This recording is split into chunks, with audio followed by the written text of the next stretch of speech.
So each month I've been talking about one paragraph of Nāṉ Ār, Who Am I?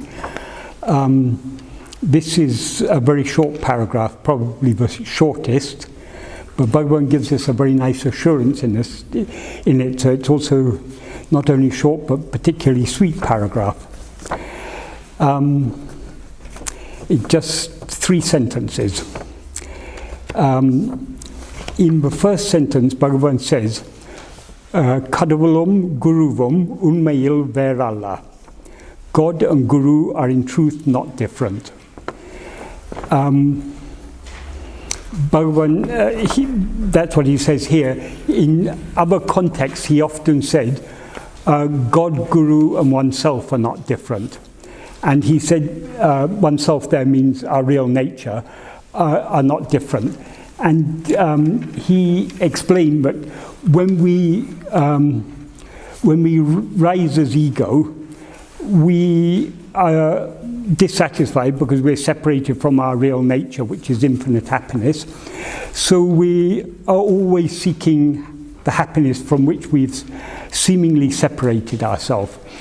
So we first try to, we think we'll get happiness because as ego, when we rise as ego, we take a body as ourself, and a body has certain needs. It needs food, clothing, shelter, and other things.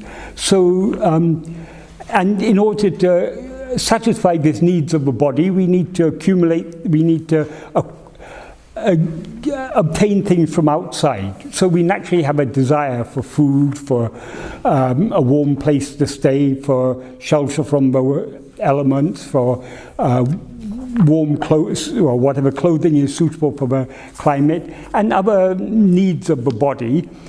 In order to satisfy these needs of the body, the body is dependent on other things. So we think when we satisfy, if we're hungry and we get food, we feel satisfied. So we feel some pleasure from that satisfaction. That's an iota of the happiness that is already within us. But we think the happiness is coming from the food. So we think if I get more tasty food like this, I'll be more happy. So the natural tendency of ego is to seek happiness outside itself. When the mind is very immature, the philosophy is might is right. If I can acquire it by my own strength, that is sufficient for me. So many people in the world live by such a principle. They don't care about morals or about God or about anything else. All they want, they've got their desires, they just want to acquire them by any means possible. That's the most immature level of spiritual development. As we undergo life after life, each life is just a dream, but we go through one life after another, and gradually experience teaches us, but we can't get everything by our own strength. Sometimes we seem to be able to achieve what we want, sometimes we can't. So we look for a higher power. So it's natural for us, we think how this big vast world has come into existence.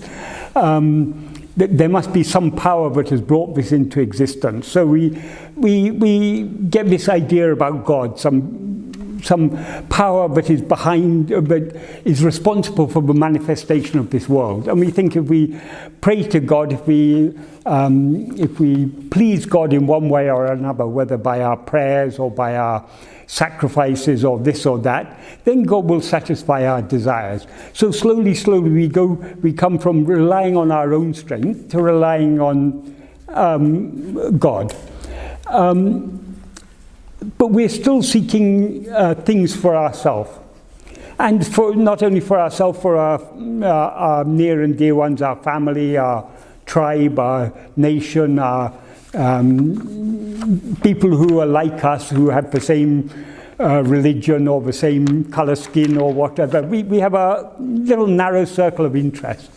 But as the mind gets more and more mature, our circle of interest broadens, and we begin to see all people are just like me, and we don't feel all those differences. So we go through many, many lives of slowly developing spiritually.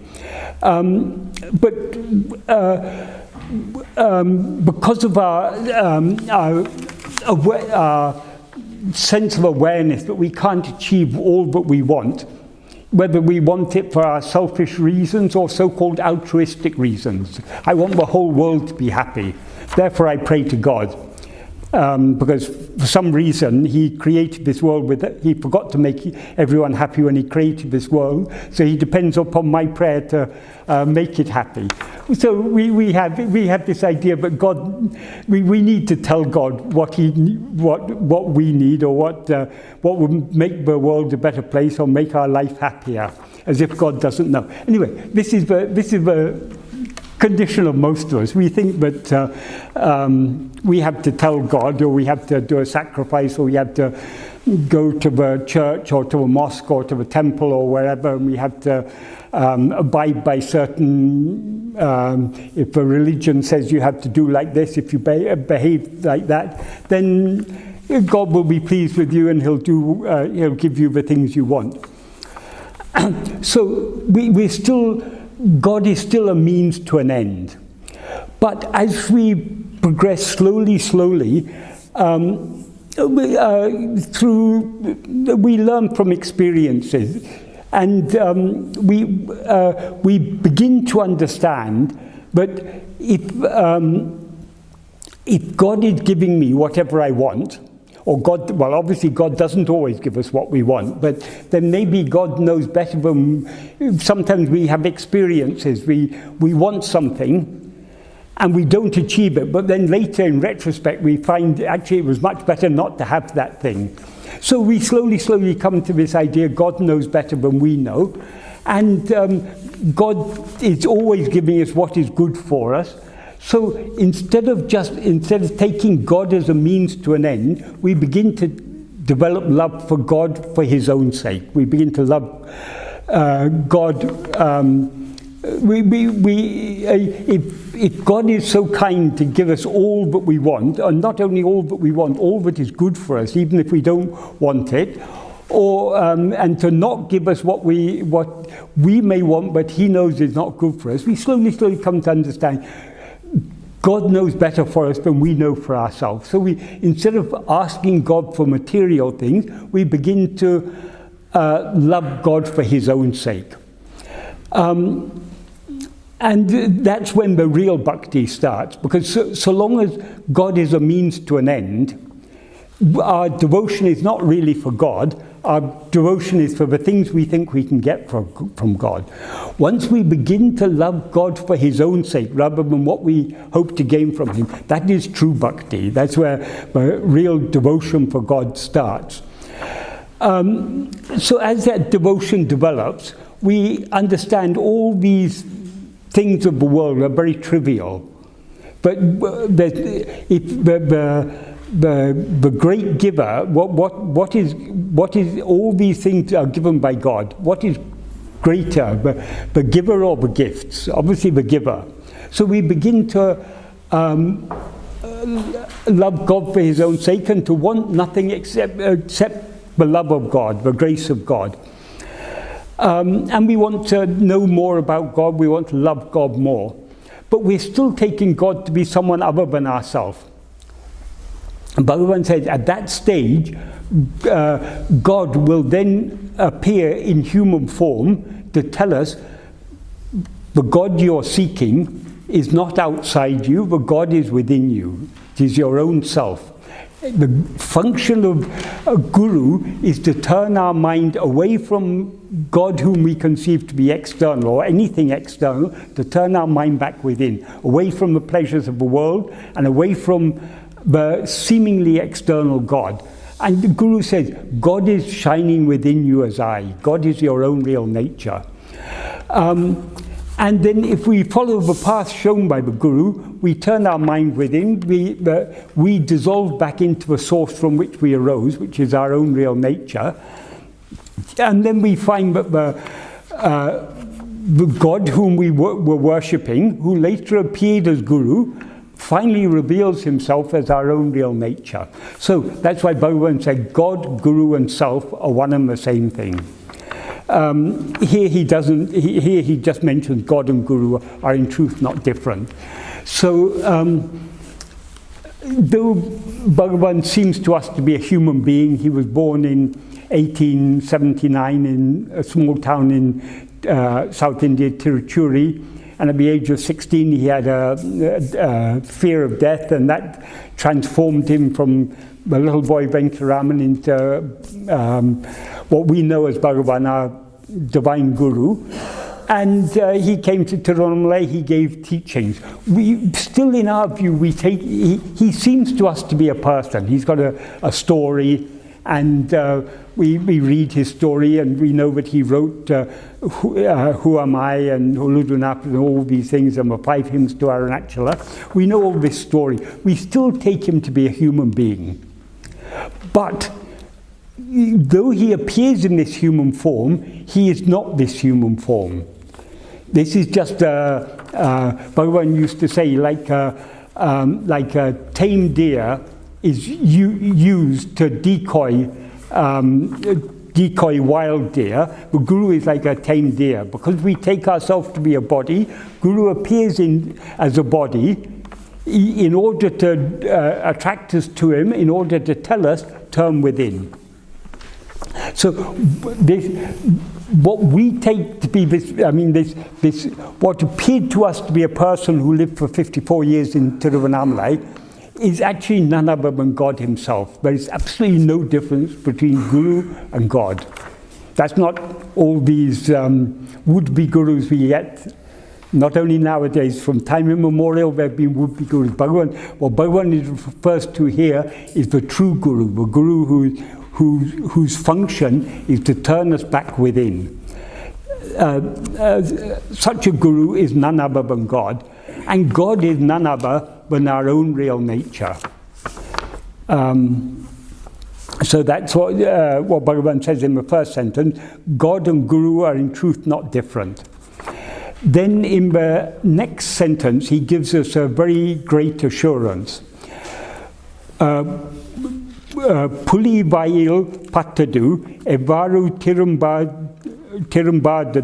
tirumbādō, avvāṛē, guruviṉ-aruḻ-pārvaiyil, paṭṭavargaḻ, avarāl, rakṣikka-p-paḍuvarē y-aṉṭṛi, y-oru-k-kāl-um, kaiviḍa-p-paḍār. That means puli-vāyil paṭṭadu, what has been caught in the jaws of the tiger. Often it's translated as the prey in the jaws of a tiger, but there's no actual word prey here. It's simply paṭṭadu means what is caught in the jaws of the tiger. Evvāṟu means how. Tirumbādō, it will not return. So that means just as what has been caught in the jaws of the tiger will not return.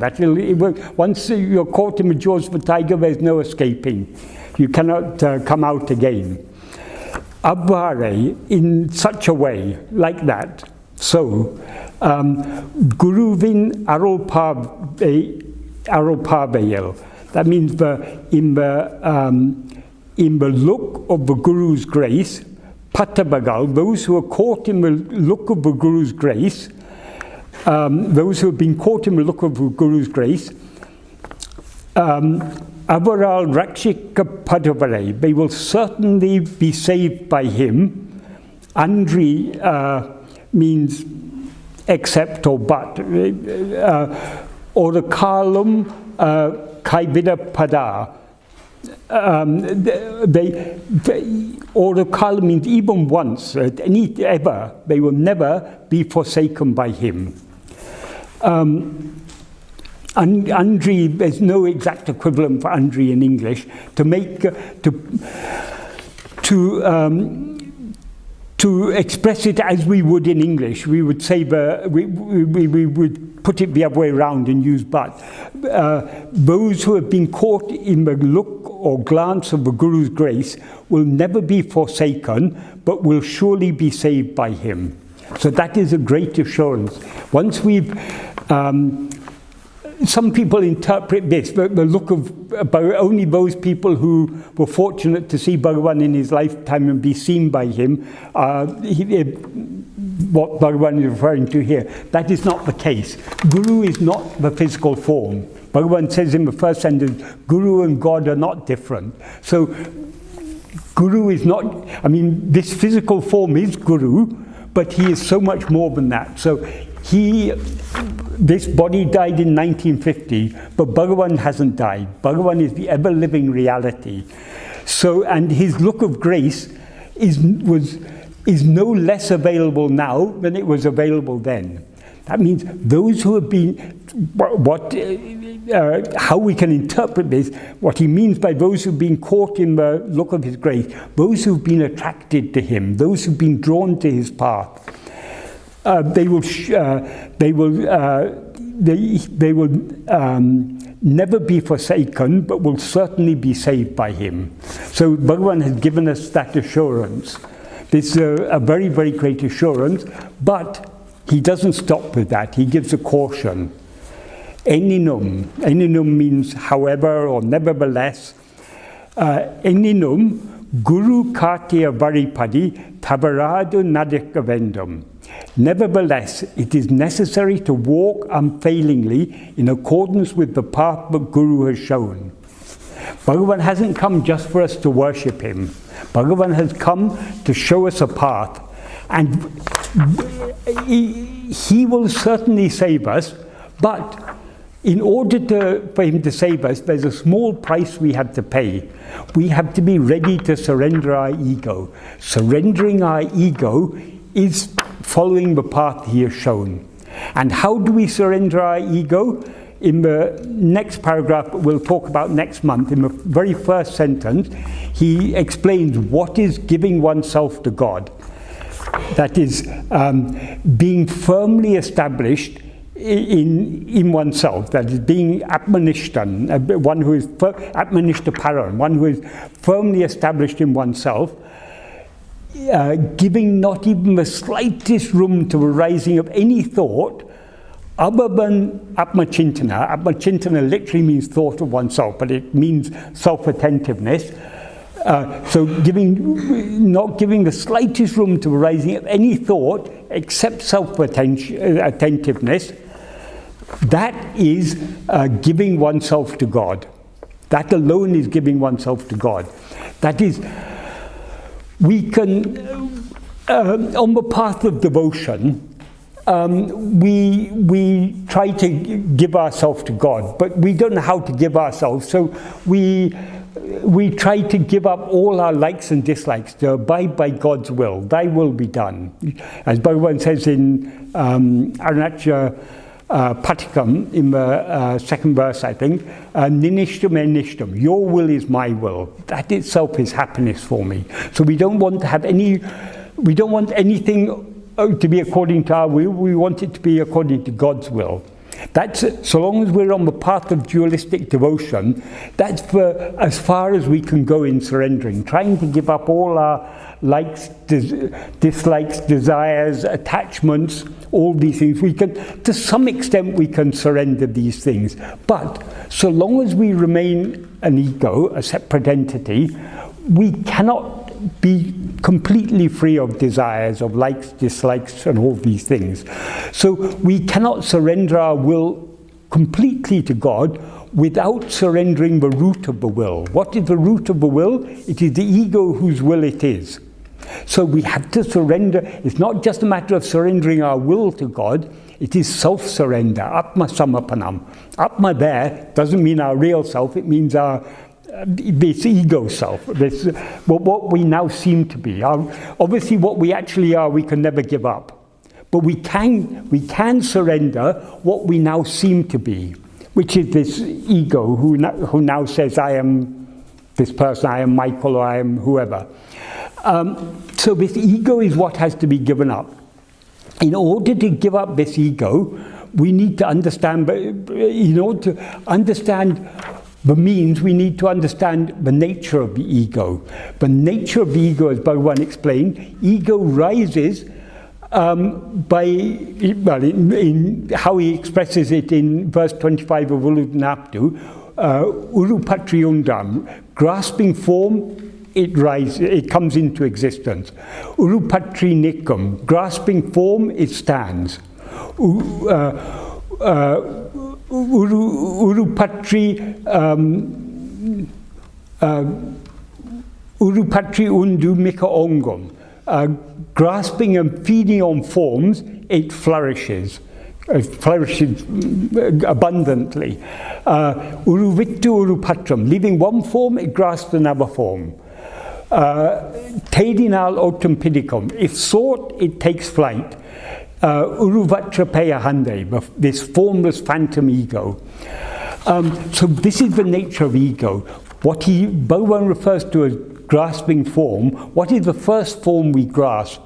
As soon as we wake up in the morning, what is the first thing we experience? We're first aware of ourselves as a body, and then through this body we're aware of the world. So the first form we grasp is a body. And what Berwyn means by body, he's not just talking about this physical form. He says in verse 5 of Uludnaptu,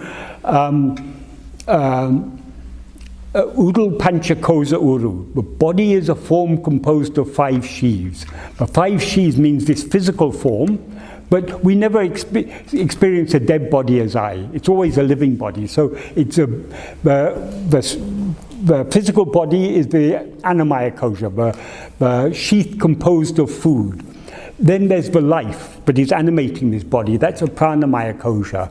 And functioning in the, when the body is asleep, we don't experience this desire. It's only when it's awake, or seems to be awake. When we seem to be in the waking state, even in dream, we experience the body as I. In dream, we seem to be awake. But while we're dreaming, we think we're awake. We don't think we're dreaming when we're dreaming. Sometimes that doubt may come to us, is this a dream? But our experience tells us it seems to us while we're dreaming, but we're awake. So an awake body means there's a mind there. And along with the mind, there's an intellect, and there's also a will. These three, the mind is the manomaya kosha, the intellect is the vijnanamaya kosha, and the will or chittam is the anandamaya kosha. These 5 make up the body. We never experience this body as I without experiencing life in it, mind in it, intellect in it, and will in it. All these together is what Berwyn calls body. So this is the first form of the mind, the ego grasps when it comes into existence. Does this form exist in the absence of ego? Many people say, oh, if the body comes into existence by grasping a form, that form must already exist there. We know from dream, that is not the case. In dream, as soon as we begin to dream, we experience ourselves as a body, and through the 5 senses of that body, we experience the world, just as we're doing now. But when we wake up, we know that dream body was just our own mental projection. We don't suppose there was a body there before the dream started, and then we grasped it as I. We know that as soon as we begin dreaming, we project the body, and through the body we project the world. So Berwyn says exactly the same happens in this state. That's why in the next verse, to clarify this, he says, ahande undain and etum undam. If ego comes into existence, everything comes into existence. Everything obviously includes the body and all the 5 sheaths. So we grasp this form of this body by projecting it and experiencing it as I. Urupatri nekam, by grasping form, it stands. That is, so long as by continuing to experience this body as I, the ego stands. Urupatri undumwika-ongom, that is, grasping forms, grasping and feeding on form, it flourishes abundantly. There, what he means by form is all other phenomena. Not only the seemingly physical phenomena, but also everything that's going on in the mind, all the thoughts, feelings, emotions, everything. Everything other than ourself, all phenomena, is what Berwyn refers to as uru. Uru means form. So, because all phenomena are forms of one kind or another, even a thought or a feeling, it has some distinguishing features that make us recognize, oh, this is a feeling of happiness, this is a feeling of happiness, this is desire, this is... there are so many phenomena we experience throughout the day, internal and seemingly external. All these are what Berwyn refers to as uru. So by constantly experiencing these forms, that's how ego feeds itself, by constantly grasping and feeding on forms. So the very nature of ego, it comes into existence, it stands, and it flourishes by being aware of forms. Berwyn says it's uru-vaćapaya-handaya, a formless phantom ego. So ego has no form of its own, but it comes into existence, stands and flourishes by grasping forms, by grasping phenomena. So, how to get rid of this ego? So long as we're aware of things other than ourselves, we are nourishing the ego. So the ego will not cease to exist so long as we're aware of things other than ourselves. So Berwyn says, "Teidinal otum pidicum." If investigated, it will take flight. So that means if the ego, instead of turning outwards to grasp forms, if it turns within to grasp itself, this formless phantom, then it will subside and disappear. Berwyn says it will take flight. That's an idiomatic way of saying it will dissolve and merge back into its source. So this is the nature of ego. It rises by being aware of other things. It subsides to the extent that it gives up being aware of all other things and is aware only of itself. Therefore, how to surrender this ego? Only by turning our attention back within and trying to be aware of ourself alone. That is being self-attentive. So that is the path Bhagavan has shown. In order to follow Bhagavan's path, we have to surrender ourselves. And in order to surrender ourselves, we have to turn our attention back within. So that is the path that Bhagavan has shown us. By prompting us to follow this path, he saves us. So that's why he gives this important caution in this final sentence of this paragraph. Nevertheless, it is necessary to walk unfailingly. Tavaṛādu means without fail. We have to follow this path, because that is how Bhagavan saves us. That is, Bhagavan often used to say, grace is the beginning, the middle, and the end. But it is grace that has drawn us to this path. It is grace that has attracted us to Bhagavan. It is grace that is prompting us to try and follow this path. And it is grace that will finally swallow us. But grace isn't something outside us. Grace is our own real nature. Grace is the love that we, as we actually are, have for ourselves as we actually are. So that grace is our own real nature. It's our own love for ourselves. So that is what is driving us on this path. So grace doesn't work, is not something that descends from heaven to us. Grace works from within our heart. So it works from within our heart by drawing us within and making us willing to let go of everything else and surrender ourselves entirely. So that is what Bhagavan means by unfailingly following the path shown by Guru. Yielding ourselves to the grace which is trying to turn our mind back within. In order to yield ourselves to that grace, we have to let go of everything else. That is where the problem lies. Because we are not yet ready to let go. We're not yet ready to let go of other things. Because we're not ready to let go of other things, we can't let go of ego until we let go of other things, because it is ego that is grasping those other things. So we have to be willing to let go of everything. Bhagavan says in verse 26 of Uṇmaiyil, in the next verse, he says, if ego comes into existence, everything comes into existence. If ego doesn't exist, everything doesn't exist. Therefore, ego itself is everything. Therefore, investigating what it is giving up everything. So we need to be willing to give up everything. But the everything we give up is all these ephemeral phenomena, which can never satisfy us anyway. But the reward we get for surrendering all these things is infinite happiness, eternal happiness. It's not even as if we're going to attain that happiness at some time in future.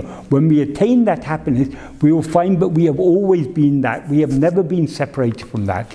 It is, as Bhagavan says in verse 27 of Uṇmaiyil, Anadi, Ananta, Akhanda, Satchidananda. That is our real nature. So we have to pay the price, but it's a very, very small price to pay. Bhagavan said people who are not willing to surrender themselves, it is like a very poor person who is offered all the wealth in the world, but in order to get all the wealth in the world, he has to first surrender all his wealth, which is just a quarter anna coin. That's a tiny quarter paisa coin, a tiny coin, the smallest coin that was available in those days. That's all the wealth this poor person has. And he's being asked to surrender that in order for all the wealth, in order to get all the wealth in the world. Our reluctance to give up all these phenomena, our reluctance to give up this ego, is like being reluctant to surrender that small coin in return for all the wealth of the world. So this is the path that Bhagavan has shown us. We have to follow this path unfailingly. But he's not going to let us go. We may think, okay, I'm not ready to follow this path, let me go back to the world. We cannot, just like what has been caught in the jaws of the tiger, evvāṟu tirumbādō, just as it cannot return, it cannot escape. Now we've been caught, we cannot escape.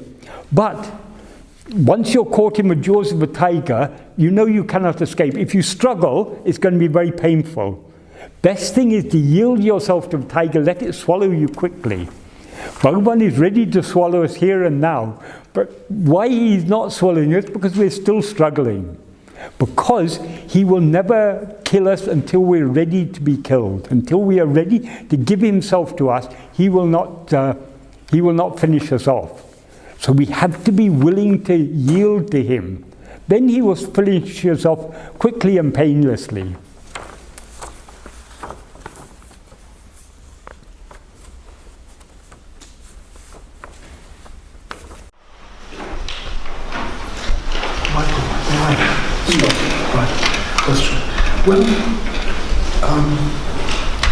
When we're first caught in the jaws of the tiger, Bhagavan's jaws, and then we proceed on his path to walk unfailingly in accordance with the path of the Guru.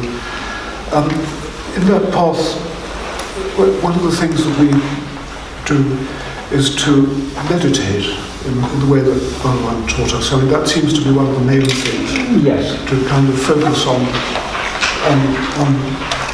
the Guru, on what we are within. Yes. It's very difficult to. We all have this difficulty of completely stopping our thoughts in silence. To the point, I think that probably, if we're honest, for most of us, it's pretty well impossible. I mean, hardly ever. Well, for myself anyway, I'm lucky if I manage to stop my thoughts for a moment or two really, in meditation, however hard I try. But it's occurred to me recently that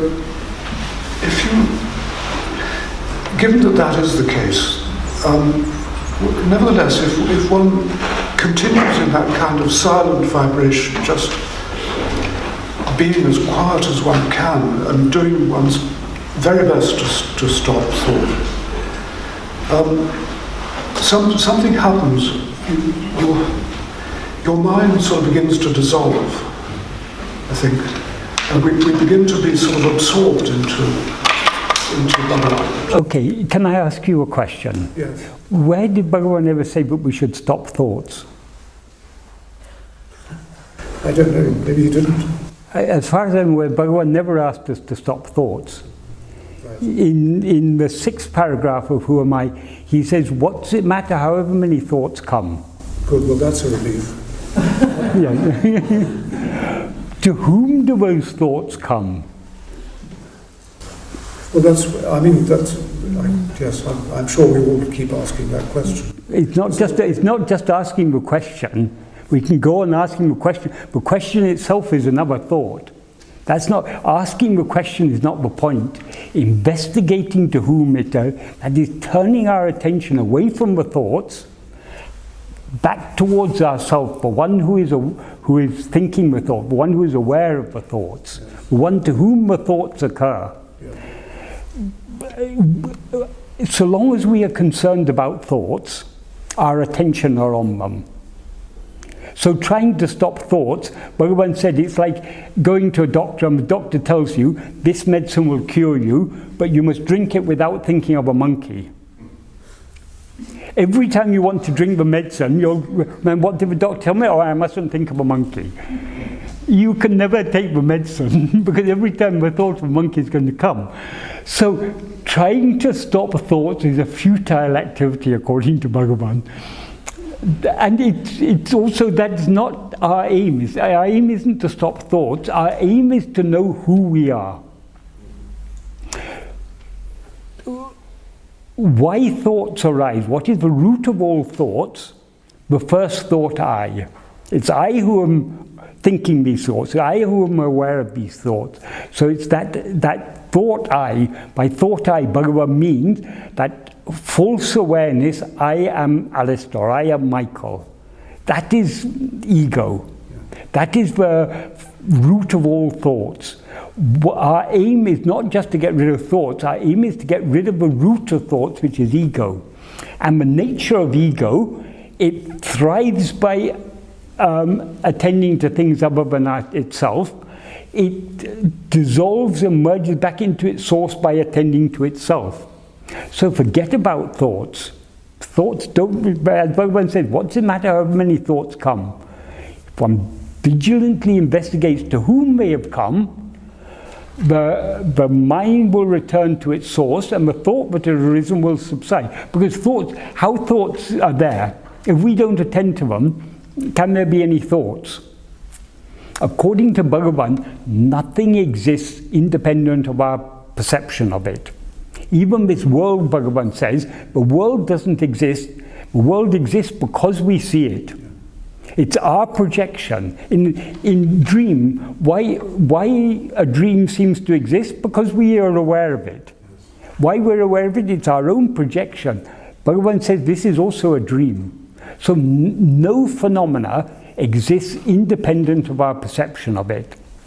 So thoughts seem to exist because we attend to them. And another thing, when you ask about trying to stop thoughts, when people talk about trying to stop thoughts in meditation, what they mean by thoughts is the superficial mental chatter that is going on. What Bhagavan means by thought is something far deeper than that. According to Bhagavan, all this is just thoughts. All phenomena are just thoughts. All phenomena are mental phenomena. Mental phenomena is what Berwyn means by thoughts.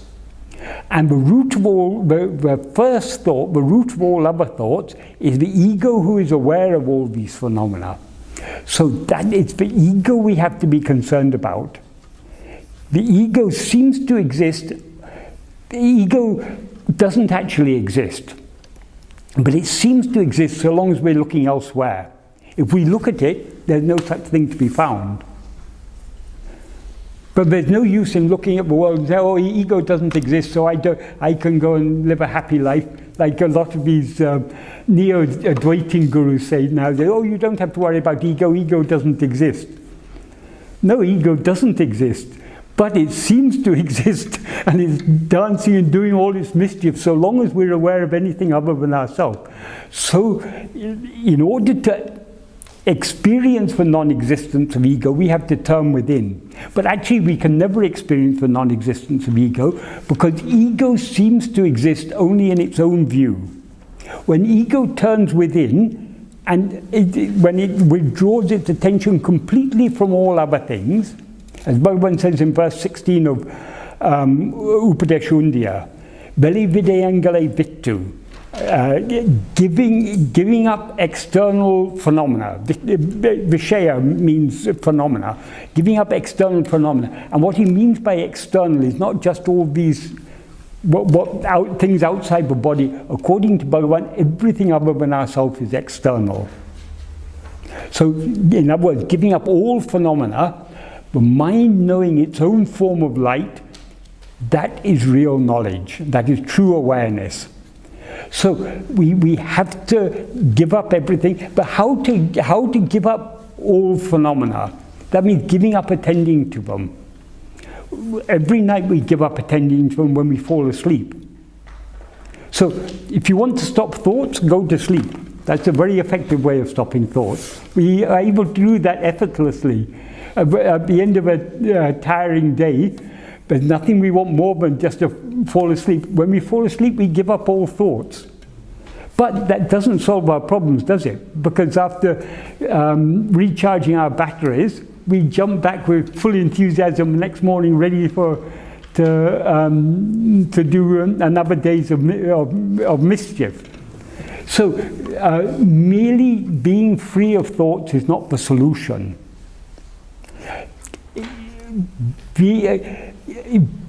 Giving up thoughts, giving up all phenomena is necessary, it is not sufficient.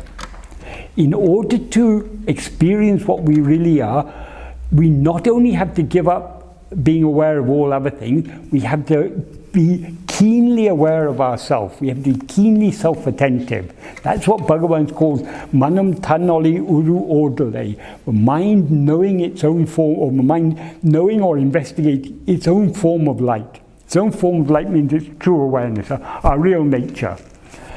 So our aim when we you said Bhagavan says that we have to meditate. The only meditation Bhagavan recommended is Swarupa Dhyana. That's meditation on our real nature. That is to say, just another name for Atma Vichara. So we have to forget about thoughts, forget about phenomena. Don't worry about all these things. Bhagavan says in the 6th verse of Aranakshashtakam, Nindrida Sendrida Ninevida Vindre. Let them stop or let them go on. They're not other than you. So we don't have to worry about the world, we don't have to worry about thoughts, we don't have to worry about anything. All we have to worry about, what is real in all this? I alone am real. Attend only to I, everything else will be taken care of. Oh, well, that is a relief to me. Yeah, so you don't have to worry about thoughts. No. Just worry about yourself. Or don't even worry. Attend to yourself. I say worry in a metaphorical sense. That's what we have to be concerned about being self-attentive. Everything else will be taken care of. But if we're attending only to ourselves, we're giving no room to the rising of any other thoughts. Bhagavan does say in the first sentence of the next paragraph of Who Am I,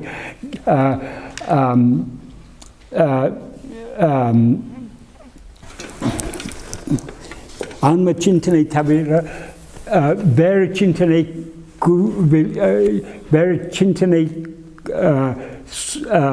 Ku Satramidam Kadamo, not giving room to not giving even the slightest room to other thoughts. We can interpret that Berwyn says we should stop thoughts, but that's not what Berwyn means. What Berwyn means is attend only to yourself. If you attend only to yourself, there is no room for thoughts to arise, because thoughts arise only when we attend to them. Without our being aware of them, how can there be thoughts?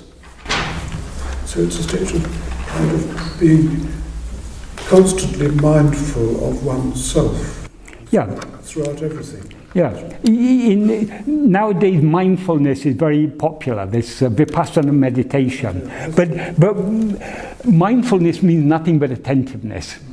So we have to be mindful in the sense of attentive, but not of anything other than ourselves. We have to be self-mindful. So generally in all other forms of meditation, including vipassana, you're asked to be mindful of something else, some phenomena, whether it's your breathing or the sensations in the body or being mindful whatever you do. This is being attentive to vivahara, things that are happening. We don't want to, we want to ignore all these things. We need to be attentive. But one thing, but all these things are constantly changing. All phenomena are never stable. They're constantly changing, appearing, disappearing, mutating from one form to another form. In all this, there is only one thing that is constant. That is I. So if we want to be saved from birth and death, from all this appearance and disappearance, if we want to be saved, we have to cling to that which is constant. What is constant? I alone is constant. Cling to I, forget everything else. That's all. What Bhagavan has taught us is so simple.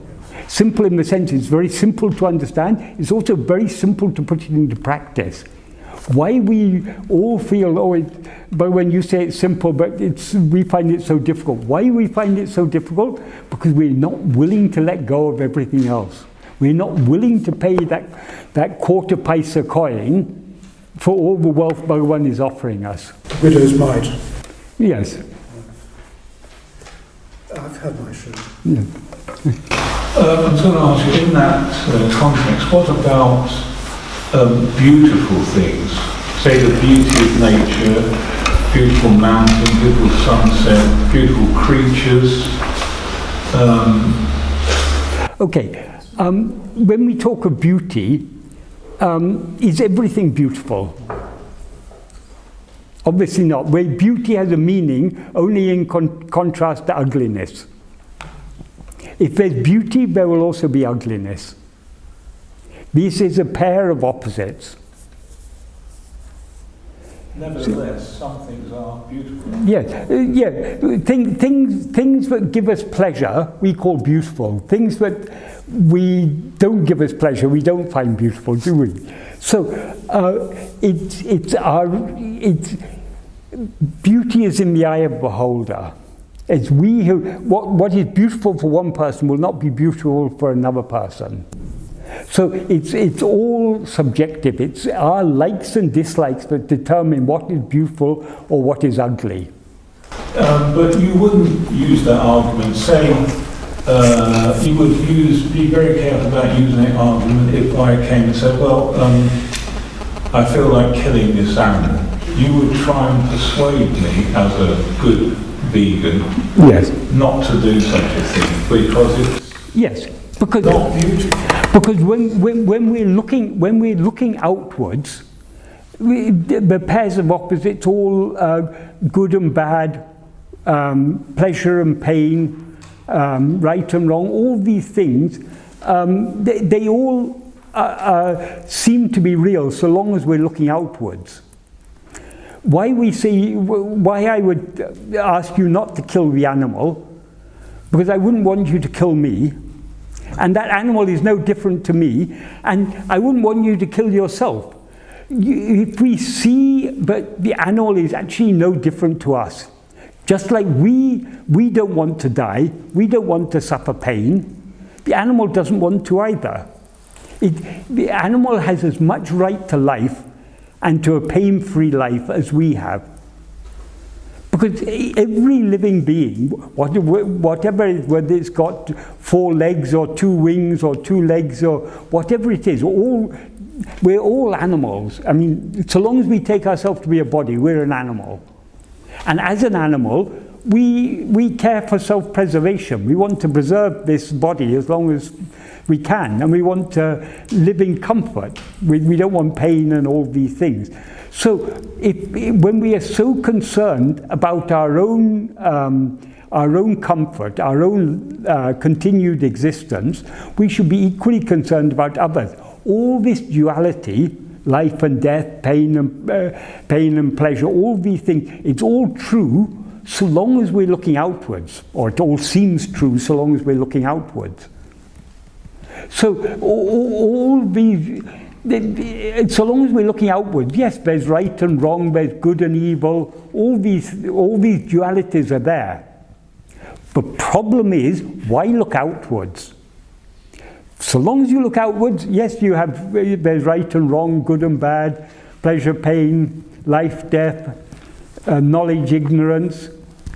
All these pairs of opposites are there, so long as we're looking outwards. The problem is, why to look outwards? If we look outwards and see beauty, we can't be seeing beauty all the time. If you're seeing a beautiful sight, day in, day out, you'll soon be very, very bored of it, and it will no longer be, you'll crave even to see an ugly sight rather than to continue seeing the same sight, because you'll be dead bored of it. So all these things, it's all the problem with looking away from ourselves. One thing we will never be bored of, have you ever been bored of sleeping? While asleep, have you ever been bored? Well, that's a difficult question, isn't it? I think it's a very easy question. You're not there in sleep to be bored.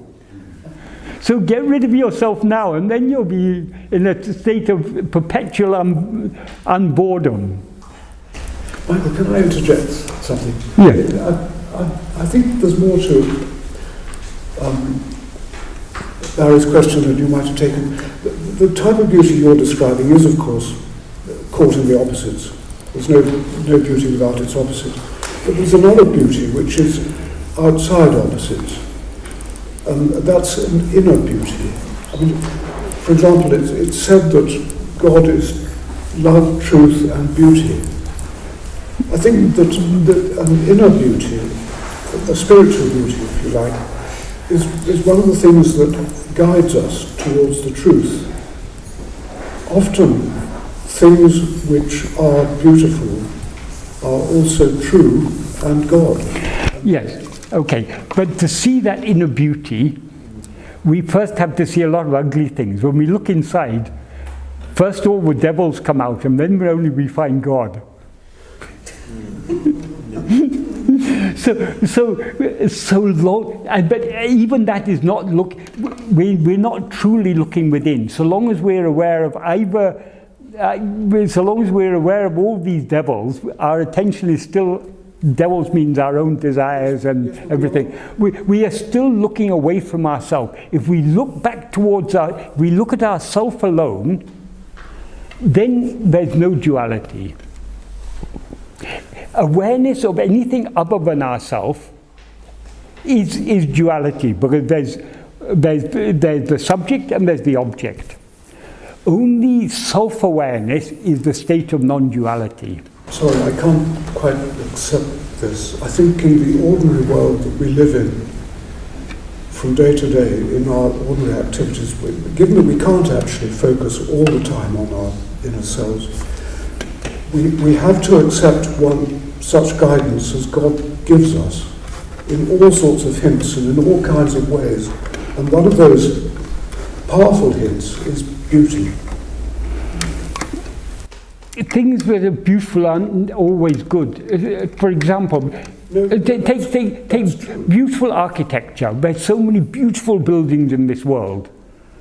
How many of those, almost every beautiful building in this world has been built on the back of poor people who were forced to work like that. Alistair, there's a reason I'm saying this.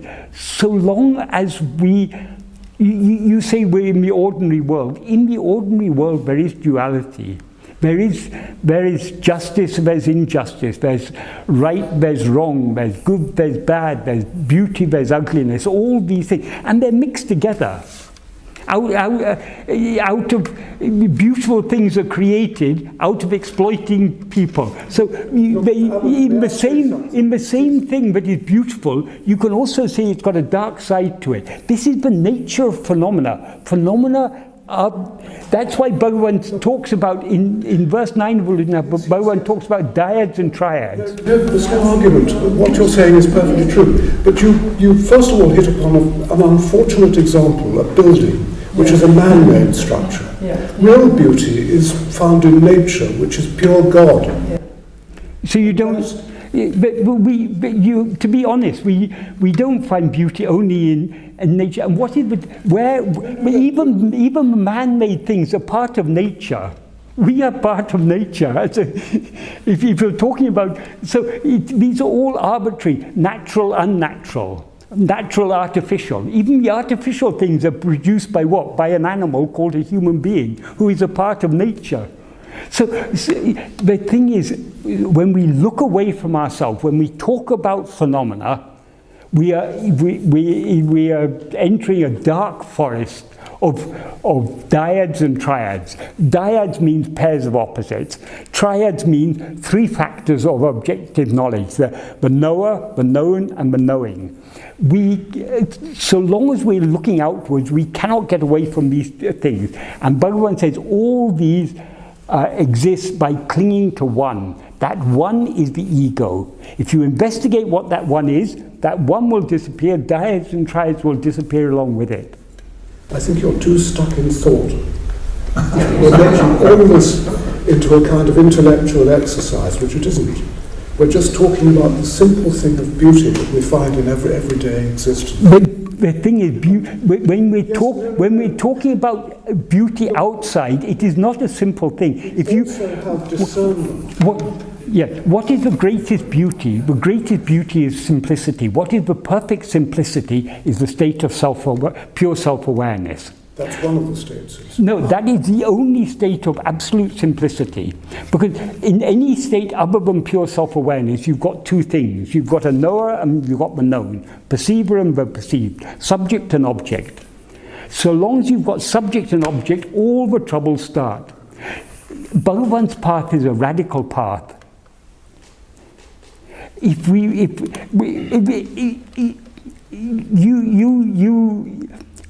in that quarter paisa coin, there's so much beauty in it. If you polish it till it looks nice and shiny, and also if you hang on to it, it will buy you your next meal or something. I'm not going to argue this with you. You're not spot on this. Okay. Maybe if I can add something. You look at something and you think it's beautiful, and then you're happy. You look at something which you don't think is beautiful, and you're unhappy. No, I'm not talking about that at all. Happiness has got nothing to do with it. A vision and a feeling. Sorry? We're talking about a vision, beautiful, or a feeling, beautiful. I think that's really... Well, there is no... beauty is in the eye of the beholder, as they say. There's no such thing as objective beauty. They're called the same thing. What? The feeling and It is because of the feeling, but we judge it as beautiful. We see a beautiful sunset, say, because it gives us a nice feeling. That is that feeling which, when we say something is beautiful, that's a judgment. That judgment is... No, the feeling is actually, our judgment is because we like the feeling that is produced by that thing, we say it is beautiful. But all this we're talking about is duality. Bhagavan is trying to take us away from duality. Who is aware of beauty? Who is aware of ugliness? To whom is this beauty? But Alistair, we have to be, if we really want to follow, Bhagavan says, we should follow without fail the path shown by Guru. So long as we are giving room to duality, so long as we're giving concessions to beauty or to this or to that or something or other, we are failing to follow Bhagavan. We're all failing. That's why we're here, because we haven't yet succeeded. Bhagavan himself often talked about the beauty of the mountain. He was deeply moved by the beauty of the mountain. And he was deeply moved by other things. The Berwyn you're talking about is the Berwyn who seems to be a person. The real, but Alistair, Berwyn said he is not. Berwyn said, "I am not this body. I am not this person." When Berwyn, in very small ways, Berwyn was driving home this. Once Berwyn was working early morning in the kitchen, helping to make the idlis, and Berwyn was grinding chutney or something, and a new visitor came and asked someone, where can I see Berwyn? And they said, oh, Berwyn will be in the kitchen now. So he went into the kitchen, he saw this person crouching down doing some grinding. He said, where is Ramana? And Berwyn pointed to a big brass vessel and said, there. And that person said, what do you mean? Berwyn said, at least on that brass vessel is written Ramana. There's nothing written on this body. So Berwyn is Berwyn is joking, but there's a deep teaching in this. Berwyn is constantly teaching us, I am not this body. When Janaki Mata fell and held Berwyn's feet, and he looked down at her and he asked, what are you doing? She said, I'm holding on to the feet of my Guru. She said, this body is perishable, these feet are perishable. If these are the feet of a Guru, you'll be disappointed one day. The feet of a Guru are imperishable. They're shiny in you as I. Cling to those feet will save you. So Berwyn is constantly trying to turn us away from external things back towards ourselves, because he is that which is shining in us as I. On the level that you're putting this, but this is none of us can disagree with you. Yeah, but that is the level we are aiming for. But I think Guru wants to say. No, my perspective on this is that it depends upon the level of spiritual development of the person concerned. Correct. There are various approaches. Absolutely. This will be the absolute approach. Yes. People haven't reached that level. Yes. So they need different approaches. Yeah. Bhakti is one, devotion is one. Yes. Seeing God in everything is one. Yes. Seeing, not that you have to withdraw and eventually you have to withdraw from everything. But so long as they are not reached that, you see God in everything. Bhagavad Gita says the same thing. So you see, yo mam pashyati sarvatra sarvatra sarvam mayi pashyati. One, he sees me everywhere and sees everything in me. And what you're describing is something I won't give him up or he won't give me up, Because there are different approaches. I think one shouldn't stick to one and say that's the only thing. No, let me complete. It depends upon the spiritual development of the person. Some people can't reach that stage of absolute surrender, absolute withdrawal of oneself or negating everything. That is not possible for many people. Many people need some concrete guru or bhakti, devotion, surrender. These are various approaches. It depends upon the level of spiritual development of the person concerned. So one can't say cast iron, this is the only method. This is the problem. We stick to one particular thing and say this is the only thing, which is not the correct approach. It depends upon the level of spiritual development of the person concerned. So I think we should allow for different approaches. I agree. I agree. It is all according to the level of spiritual development. But once we have come to what is the path that Berwyn has shown? Self-surrender and self-investigation. And Berwyn has self-surrender, partial self-surrender, giving up our likes and dislikes, surrendering our will. That is possible without self-investigation. Complete self-surrender is not possible without self-investigation, as Berwyn makes clear. So what Berwyn has taught, the path Berwyn has shown us is the path of complete self-surrender and self-investigation. He will not force us to do that, but if we truly want to follow the path he has shown us, this is the path he has shown. This is the ultimate. All other things they're all necessary at their own stage. But are we ready, having come to the Supreme Guru, why should we settle for anything less than the supreme path that he's shown us? But he didn't say that this is the only path. He allowed people who went to say, I'm saying, that mantra. He said, go ahead, say mantra. I'm doing puja. He said, go ahead, do your puja. Yes. He didn't condemn other approaches. No. You do what you think is appropriate for you. Yes, I agree, because different people, not everyone is ready for this. But we have had this supreme good fortune. We are now the prey in the jaws of the tiger. Having come to this tiger guru, Bhagavan, he has assured us he will definitely save us. But he says we have to follow the path shown by him. The path shown by him is not mantra japa, is not any of these. Bhagavan knew all these things have a place. When people wanted to do these things, Bhagavan will not stop them.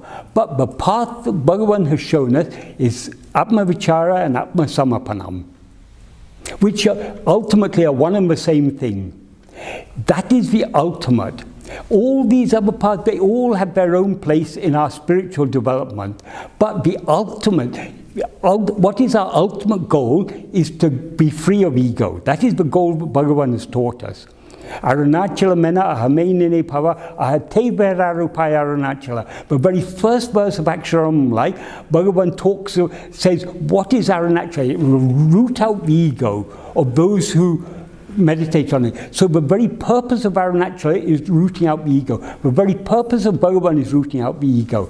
The very last verse of Ulladu-Naplu, Bhagavan says, what is mukti? Is it mukti with form or without form, or with and without form? I will say destruction of the ego form that distinguishes all these different types of mukti. That is mukti. So Bhagavan, the whole purpose of the appearance of Arunachala is that column of fire before Brahma and Vishnu, of Bhagavan in this human form. The whole purpose is destruction of the ego. That is the goal Bhagavan has set us. And in order to achieve that goal, there is only one way. That one way, we can describe it as self-investigation, or we can describe it as self-surrender, but it is one way. It is the only way. All these other things, they all have their place. I'm not denying they have their place for those who are not yet willing to come to this. But we have to ask ourselves, why have we come to Bhagavan? Do we want the supreme good? If we want the supreme good that Bhagavan is offering us, we have to be ready to pay that quarter paisa, namely ego. It's up to us.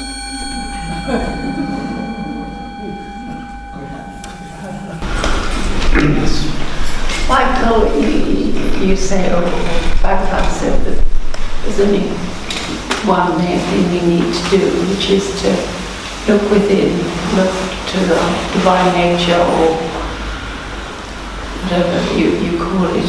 Now, it sounds simple. How do you do it? It is very simple.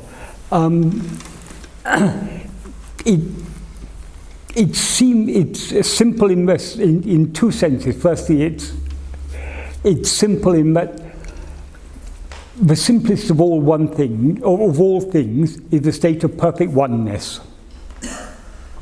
So long as you've got more than one, you get into complexity. So Advaita, non-two-ness, is the state of perfect simplicity. What is the state of perfect simplicity? So long as we're aware of anything other than ourselves, you've got two things there. You've got a subject and an object.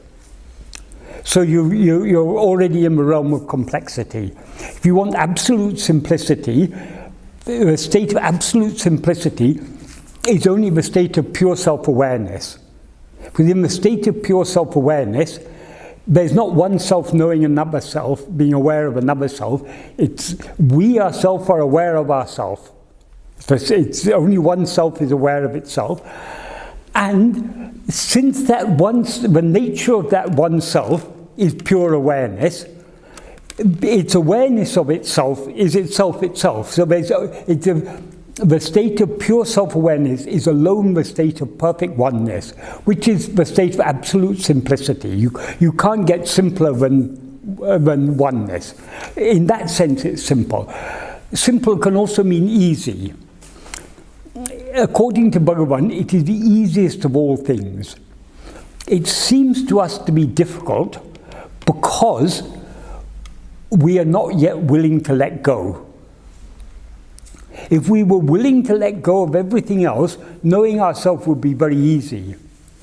But so long as we are unwilling to let go of other things, we're still clinging to other things. That which clings to things other than itself is ego, because only ego is aware of things other than itself. So by clinging to anything other than ourselves, we are perpetuating ego. So we have to be ready to let go of everything else in order to be aware of ourselves alone. What is called turning within, words are inadequate when we describe this. Words are inadequate because we have developed language to talk about phenomena, to communicate about phenomena. Can you describe in words, or even in thoughts, what it is to be self-aware? Can you describe... That is the problem. It cannot be expressed in words. What is self-awareness? We are all self-aware. We all know what is meant by self-awareness, but it cannot be expressed in words. So what we are trying to do is to be just self-aware. Now we are always self-aware, but now we're aware of ourselves and we're aware of other things. Even to say aware of ourselves, it makes ourself sound like an object, but it's not, obviously. There's self-awareness. On top of that self-awareness, there is superimposed awareness of other things. That which is aware of other things is ego. It's not the pure self-awareness, it's only aware, is just aware, is not aware of anything. That which is aware of something, that is ego. So we need to, so we are always self-aware. The problem is our awareness of other things. That which is aware of other things is always aware of itself as I am this body.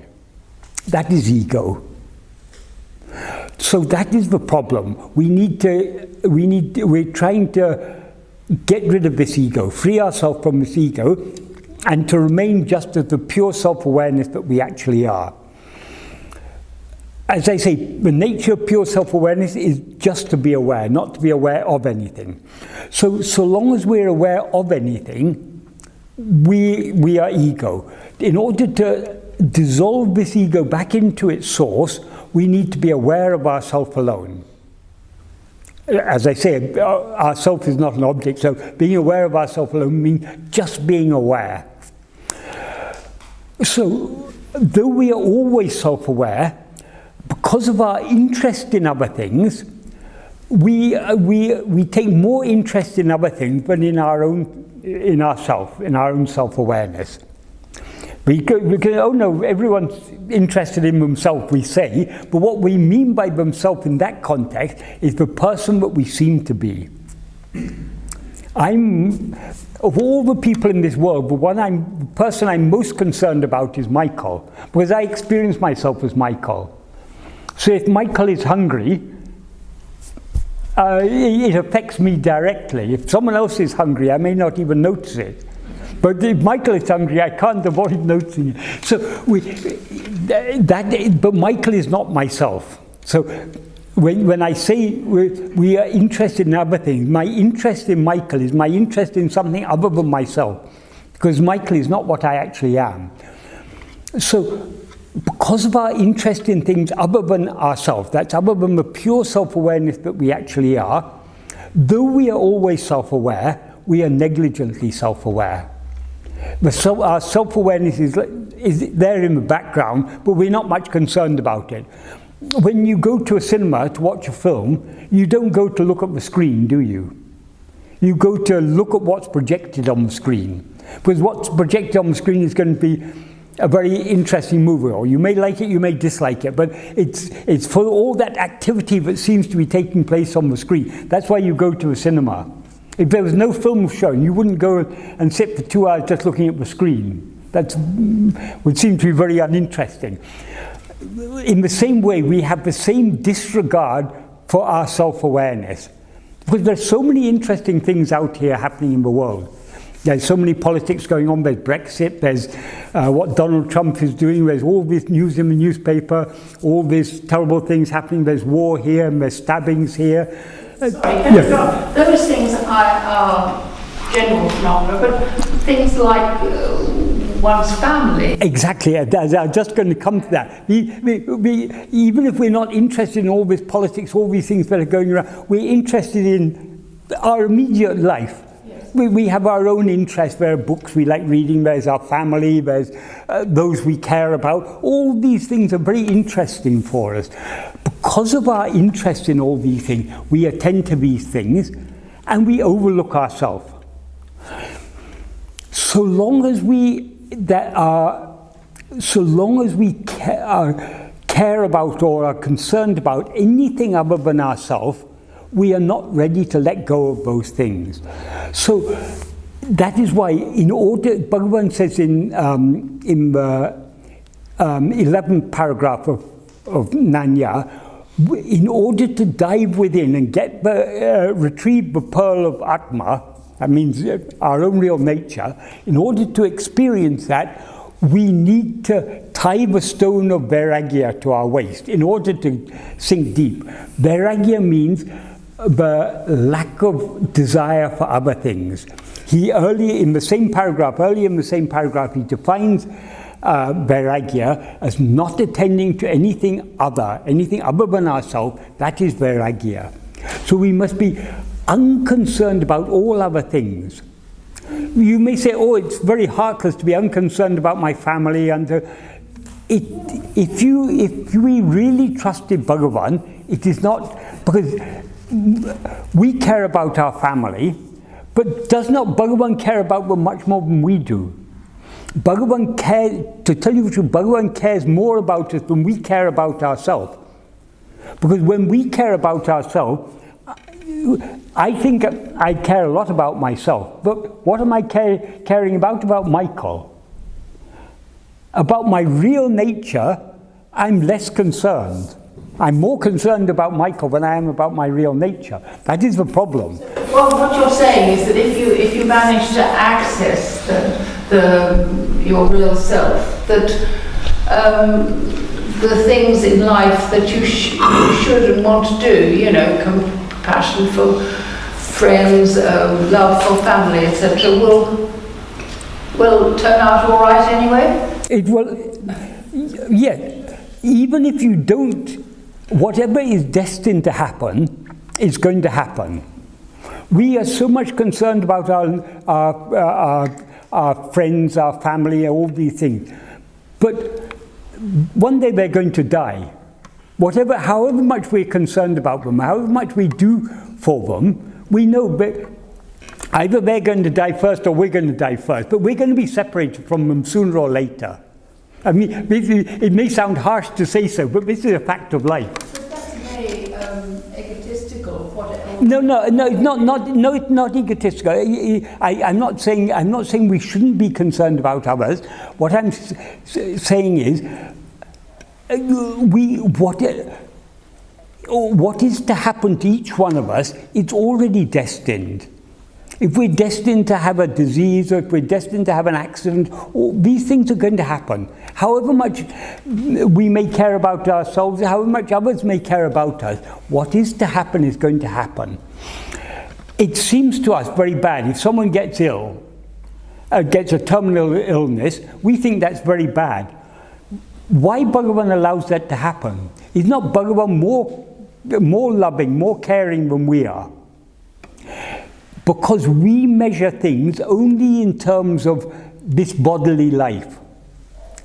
We think life is good, death is bad. For Bhagavan, these are all very trivial things because he's concerned about our real nature. So he wants, and he knows, only when we experience our real nature are we supremely happy. That is, people say, if God is all loving, how he allows so many bad things to happen in the world? In whose view are they bad? They're bad by our standards, because of our likes and dislikes. But if we truly believe that God is all-knowing, all-loving, and all-compassionate, then whatever happens in the world is good. It may seem to us bad, but actually it's good. So if we have so much faith in God, if we really believe, God and Guru, Bhagavan says they're not different, they're one and the same. So Bhagavan is God himself in human form. Well, now he's not in human form, but I mean, when we talk about Bhagavan, it's God himself we're talking about. He is all-knowing, all-powerful, and all-loving. Because he's all-knowing, nothing can happen without his knowledge. Because he's all powerful, nothing can happen without his consent. And because he's all loving, he will not allow anything to happen, but is not good for all concerned. If we accept this definition of God, all-knowing, all-loving, all-powerful, we have to accept whatever happens is good. If we are ready to accept that, then only we're ready to surrender ourselves. If we still have our ideas, oh, this is good, this is bad. So the path of self-investigation and self-surrender, it's a very radical path. We have to come to some very, very radical conclusions. Because ultimately we have to be willing to let go of everything. Because according to Bhagavan, whatever is to happen is going to happen according to destiny. So supposing you have dependents, you have some relatives who are totally dependent on you whether for money or for physical care or whatever it is, they're completely dependent on you. Whatever you are to do for that person is already destined. So even if you turn your attention within and don't attend to that at all, it will go on according to destiny. Bhagavan has given us that assurance. So we don't actually have to be concerned about anything external. That doesn't mean we have to be heartless, we have to be selfish. Buddha was brought up as a prince, and because his father an astrologer had told that he would either become a great emperor or he would become a sannyasi, a monk, his father wanted to protect him from all the bad things in the world. So his father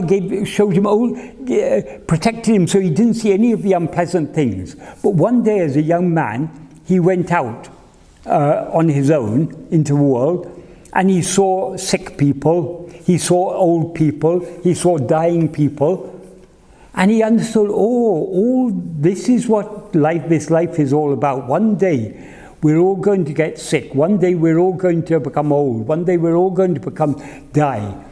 So though he had a wife and he had children, but he left them and he went as a renunciate. Was he a heartless person, but he cared only about his own happiness? He didn't care about his wife and children? No. What drove him on was he understood, in spite of all my love for my wife and my children, I can't protect them. When illness comes, I can't protect them. When old age comes, I won't be able to protect them. When death comes, I won't be able to protect them. So there has to be something more to life than all these things. So he wanted to know, what is that which is unaffected by all these things? In other words, he wanted to know, what is the truth behind all this appearance? So out of his compassion, out of his love for his wife and children, he understood the best thing he can do for them is to go and discover the ultimate truth.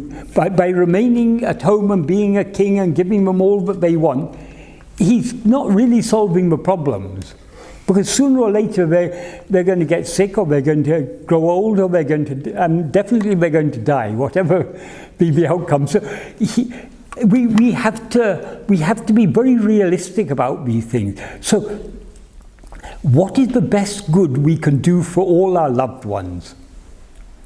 We cannot, there's nothing outwardly we can do to change their destiny. But if we want to do real good to them, we should seek our own salvation. If we're ready to accept what Berwyn taught us, that this whole world is a dream, what is the best thing you can do for all the suffering you see in a dream? If you see a famine in a dream, you can't feed all those people, can you? Because even if you had lots of money, it's difficult to, in a place where there's famine, food often isn't there. It has to be transported long distance. By that time, those people have died. So there's so many practical problems solving the suffering we see in the world. We see so many types of suffering. There's wars happening in Yemen. So many things are happening. We can't stop these things. But if all this is just a dream, what is the greatest good we can do for this world?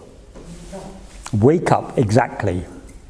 So that is what Berwyn asks us to do. Even if we're not ready to accept that, we know if we trust in God, God is all-knowing, all-loving, all-powerful. Nothing can happen in this world without His consent, and without Him knowing it, without His allowing it, and without it being good for all concerned. Because if it's not good, He won't allow it to happen.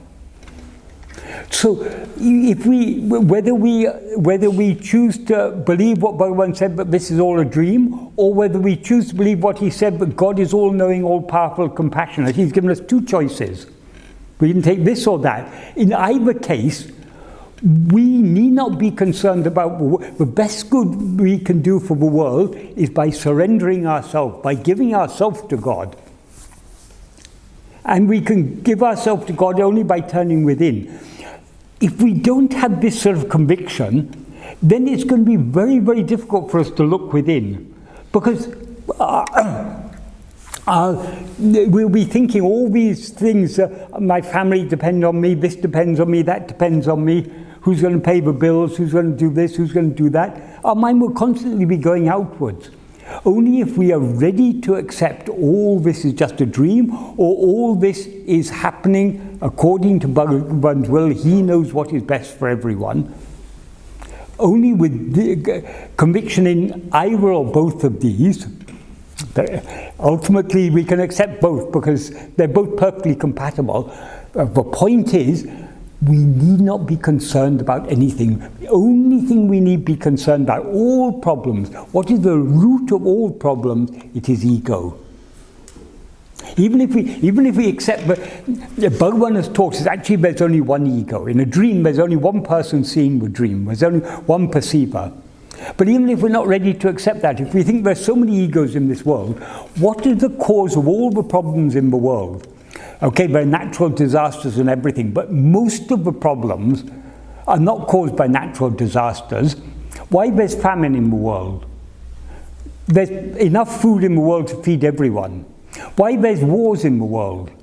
All these things, all of these problems we see in the world, whether problems in the family or problems in the society or problems in the world at large, they all boil down to ego. People are greedy, people identify themselves with my country, my religion, my race, my this, my that.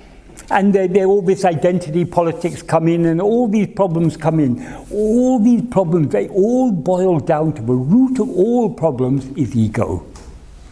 So we cannot get, if everyone is an ego, we can't deal with other people's ego. Let's first deal with our own ego. So that's why Berwyn said, he who created the world knows how to look after it. Leave it to him. You solve your problem first. Okay, thank you. Why it's necessary to ponder on this? Because the more we ponder on these things, the more convinced we are, the easier it will be for us to turn within. And the more we turn within, the more our mind will be purified, and the clearer it will be to us that what Berwyn says is the truth. Our strength of conviction will become more, then it'll be easier for us to turn within more. So this reflecting on Berwyn's teachings reflecting in a very practical way, in this sort of practical way on Bhagavan's teaching, applying what he's taught us to every situation in life, and trying to turn with him. These go hand in hand. And so what seems to us now to be very difficult, a day will come when it will be so easy. Bhagavan used to say, this is not literally true, but Bhagavan said, a day will come when you will laugh at yourself.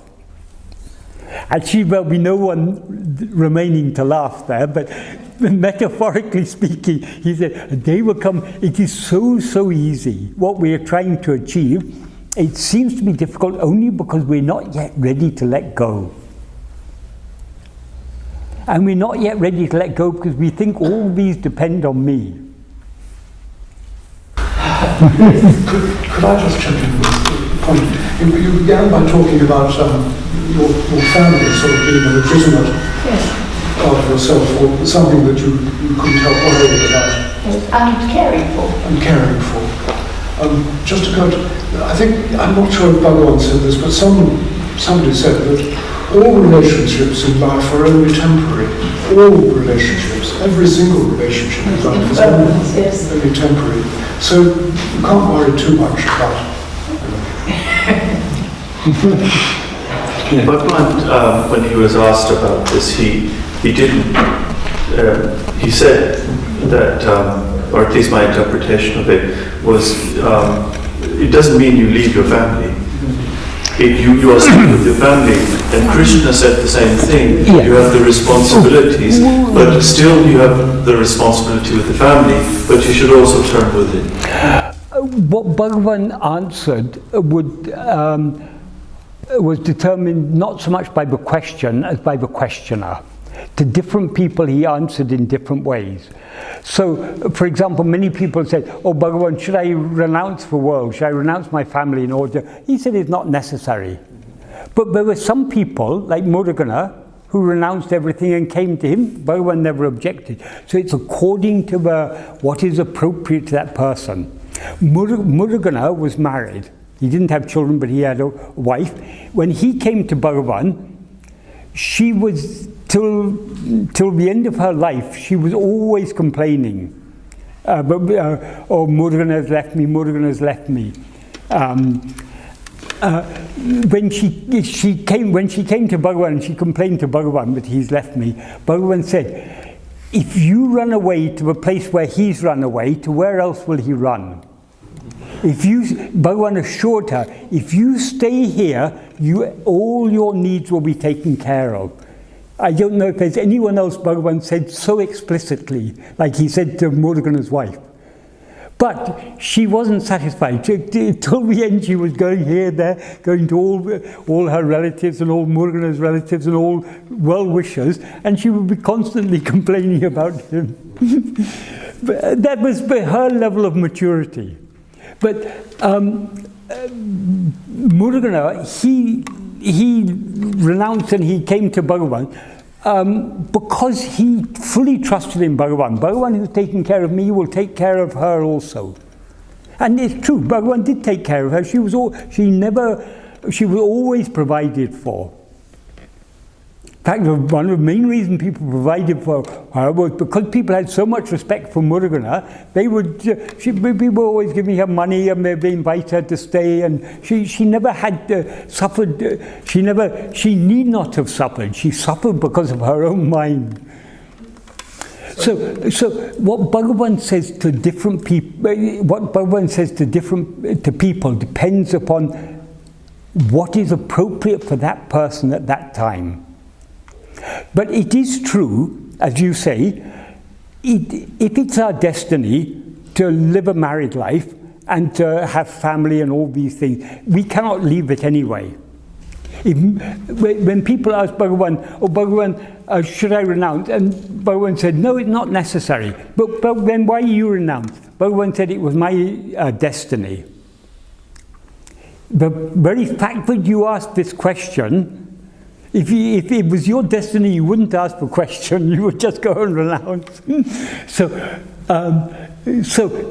Bhagavan said, whatever is to happen according according to destiny, just like sannyasa comes according to destiny, married life comes according to destiny. Whatever comes according to destiny is what is good for us. It's good for all concerned.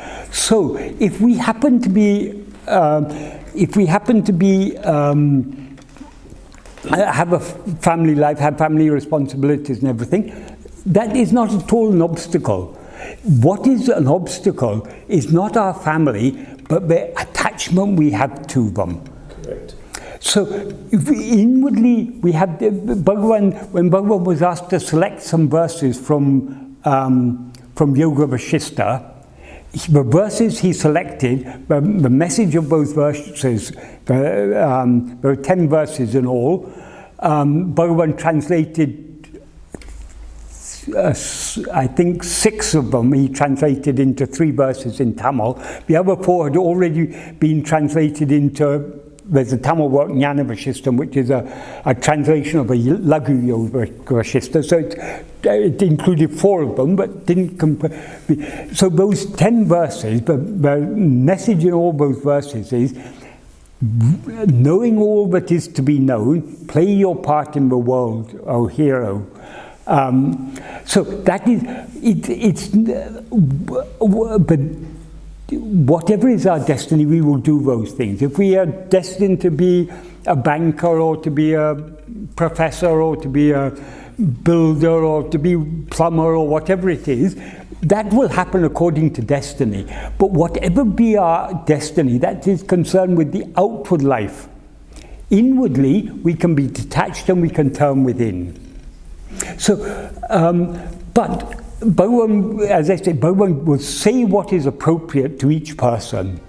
So, and another reason why Berwyn often, when people talk about renunciation, Berwyn said it's not necessary, because mere outward renunciation is not going to solve any problem. You can renounce your family, you can become a sannyasi, you can wear orange clothes, you can go begging and everything. So long as there's still attachment is there, all this outward renunciation is meaningless. Bhagavan said the true renunciation is giving up ego. Giving up all your likes and dislikes. That you can do as well whether you're a householder or whether you're a sannyasi. The problem is the same. Bhagavan said, wherever you go, even if you go to sit in a cave in the Himalayas, your mind goes with you. So that mind, the same mind that causes you a problem when you're in the midst of worldly activity, it's going to cause you the same amount of problem in the cave. So Bhagavan is only concerned with inward things. Thank you. On that, Michael, did Bhagavan say to Murugan's wife that she should just stay at the ashram as well, or nearby? He said to that effect, he assured her, if you stay here, everything will be provided for you.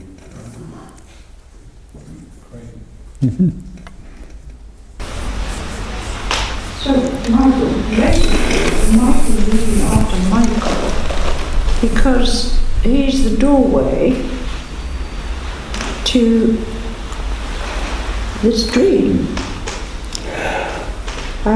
Michael has... What is Michael? Michael is a name. Michael is an ego. No, Michael is not an ego. Michael is a name given to a body. Right, he's a pretend person, isn't he? Yes. The ego is not Michael. Ego is the I that says, but is aware of itself as I am Michael. Right.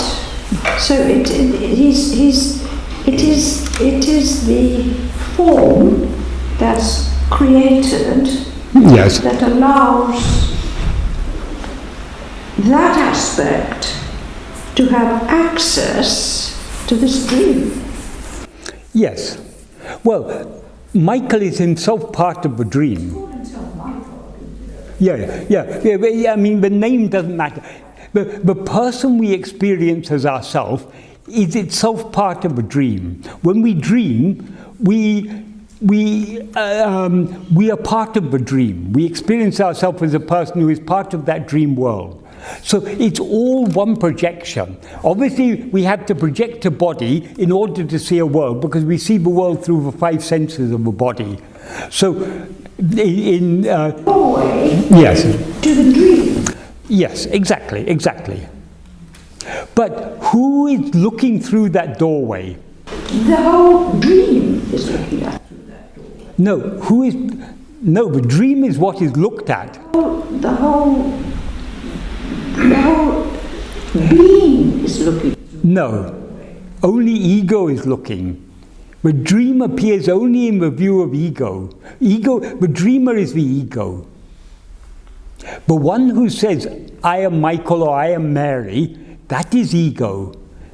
It is Mary, it is that I that is aware of this world. Because you take yourself to be Mary, you think Mary is aware. Mary isn't aware of anything. According to Bhagavan, Mary is Jada. Mary has no awareness whatsoever. It's the I that says I am Mary that is aware. That is ego. So who's enjoying the dream? Ego. It all exists only in the view of ego. Mary exists in the view of ego. Mary's dream, everything but is perceived through the 5 senses of Mary is perceived only by ego. So the ego is there to enjoy what is. Yeah, enjoy in the sense of experience, yes. Enjoy and suffer. Yeah. Participates. To participate, yes. So once that unit disappears, the dream's gone. Everything's gone. Yes, once the ego goes, everything goes with it, because everything exists only in the view of ego. That's why Bhagavan says in verse 27 of Aksharamlai, and in the first verse of Arunachya-patikam, he refers to Arunacha as the bright sun that swallows everything. The sun of self-awareness, when we turn within, when the ego turns within to see what it actually is, it will be swallowed by that sun of self-awareness. When ego is swallowed, everything else is swallowed with it. Because everything else exists only in the view of ego. So that unit disappears and you become it. You don't become it, you are it. Yes. You are already it. You just cease seeming to be ego. But once you are it, in the view of it, there never was any ego. So it's not even a matter of there was an ego and now it has ceased to exist. There never was an ego. But the ego, the it, wanted to play around a little, so it creates. No, it didn't want. It has only one. It wants only one thing: to be as it is. It is the ego that wants to play around. But what is that ego? Investigate it, and you'll find there's no such thing. This is Maya. Bhagavan defined Maya as that which is not. I don't know if anyone else defined this, but this is a very novel definition. In Sanskrit, ma is a negative. Ma means not. Ya is the feminine form of what. So what is not, or she who is not. That is the meaning of Maya according to Bhagavan. So Maya doesn't actually exist. Bhagavan also said Maya is nothing but mind or ego. There's no Maya apart from ego. But if you investigate this ego, there's no such thing. And once that disappears, then you're back to reality. Yes, but once that disappears, you know that you remain as you really are, so it has never appeared. Because as you really are, in the view of our real nature, there never was any ego or world or anything else. Gotcha. Yeah, I wish we had got it. We've got it at a superficial level of our understanding, but to really get it, we have to do it and experience it. Recognition. Yeah, yes. But what Bhagavan has taught us is incredibly simple.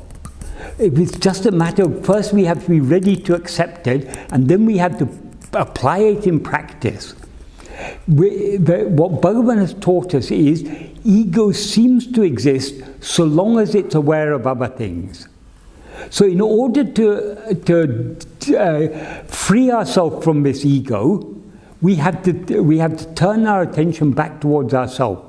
Such a simple teaching. It cannot be more simple. It seems complicated to us because we're not yet ready to let go of all our old beliefs and ideas. We want something more than the absolute simplicity of Bhagavan's teachings. So for people who weren't ready to grasp his teachings in their raw simplicity, Bhagavan did say other things that were appropriate to those people. So if we read all the books, it seems Bhagavan has given so many different explanations. Often those explanations are not consistent. The reason they're not consistent is because they were said to different people at different levels of spiritual development. But what he says in texts like Ulludunapadu and Nonya, that is the very highest. And if you boil down what he said in Ulludunapadu and Nonya, it boils down to a few very, very simple principles. If you grasp those principles, that's all we need to know. But even if we've understood what those principles are, we have to be constantly reminding ourselves, because the nature of our mind is to go outwards, and when we go outwards, it gets clouded. So we constantly having to remind ourselves and putting it into practice. Practice is the most important thing. It could be a state of hypnosis or something like that. Well, it's not even a state of hypnosis, because in hypnosis hypnosis is suggestion. It's suggestion. You hypnotize someone by suggesting things, or self-hypnosis is auto-suggestion. But it's not just auto-suggestion. It's a matter of turning within, actually experiencing it. And the more we turn within, the more our mind will be purified. The weaker our likes, our dislikes, our desires and attachments will become, the easier it will be for us to turn within, and the more we turn within, the more it will get purified. So it is a process. This pull towards matter. Yes. Towards the attraction of phenomena, we need to give up being attracted to phenomena. That freedom from attraction to phenomena is what is called vairagya. That is the stone that Bhagavan says we have to tie to our waist in order to dive deep to get this pearl of Atma.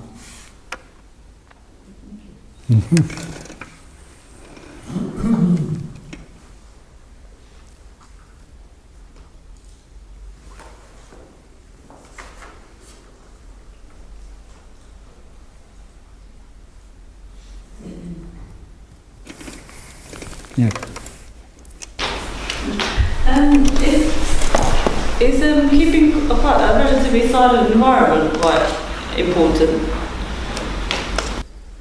Your environment is according to destiny.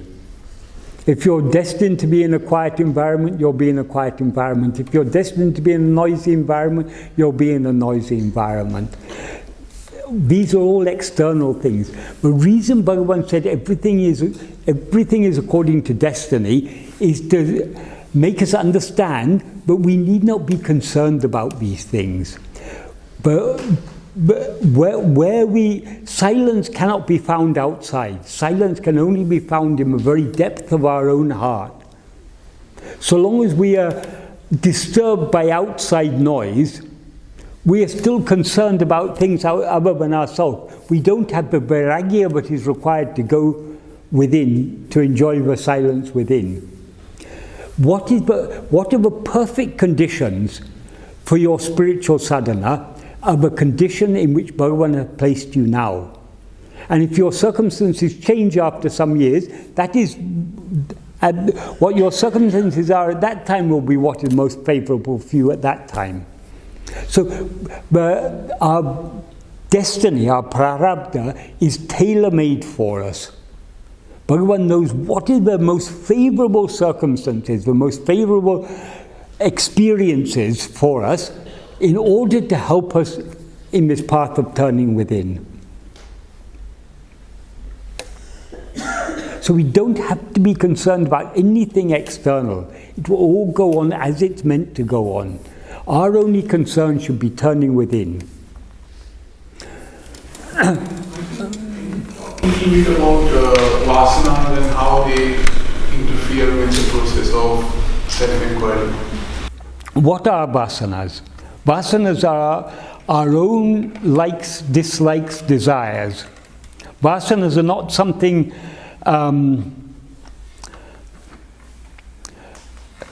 people talk about vasanas as if there's something that's coming from outside. But vasanas are there within our heart. It's our own likes and dislikes. So long as we have likes and dislikes, so long as we have any care or concern about anything other than our real nature, that will draw our mind away from ourselves towards those, whatever we care about or are concerned about. Bhagavan used the term Vishaya Vasana. Vasana means inclination, propensity, tendency, urge. Vishaya means phenomena. So it is the implication of the term Vishaya Vasana is the inclination to be aware of, to be aware of or to experience phenomena. So our liking to experience phenomena, those are Vishaya Vasanas. So long as we have that liking, we'll be reluctant to let go of everything and turn within. And until we're ready to let go of everything, we will not be able to turn within.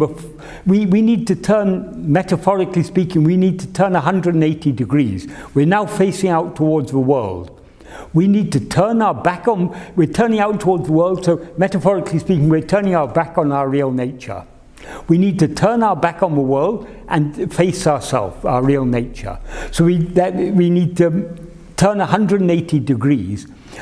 The stronger our vasanas, the more difficult it is for us to turn, because we're constantly being attracted back. So we may turn 10 degrees and then go back again. Turn 20 degrees and go back again. But more we weaken our vasanas, that is what is called gaining vairagya. We have less desire, less inclination to be aware of or concerned about other things. Then it's easier and easier for us to turn within.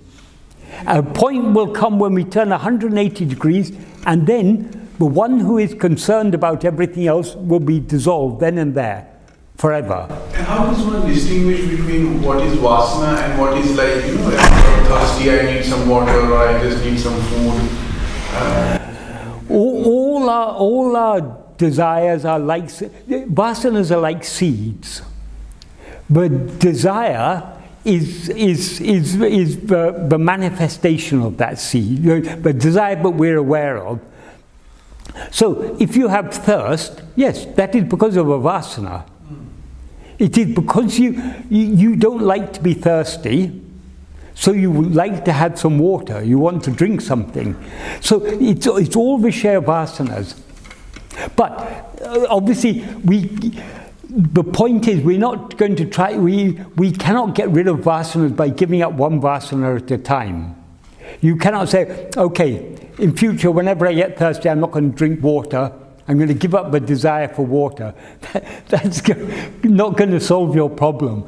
It's not a matter of getting rid of individual vasanas. It's a matter of turning more and more within, yielding ourselves, surrendering ourselves more and more to God. In that way, all the vasanas get weakened and weakened and weakened.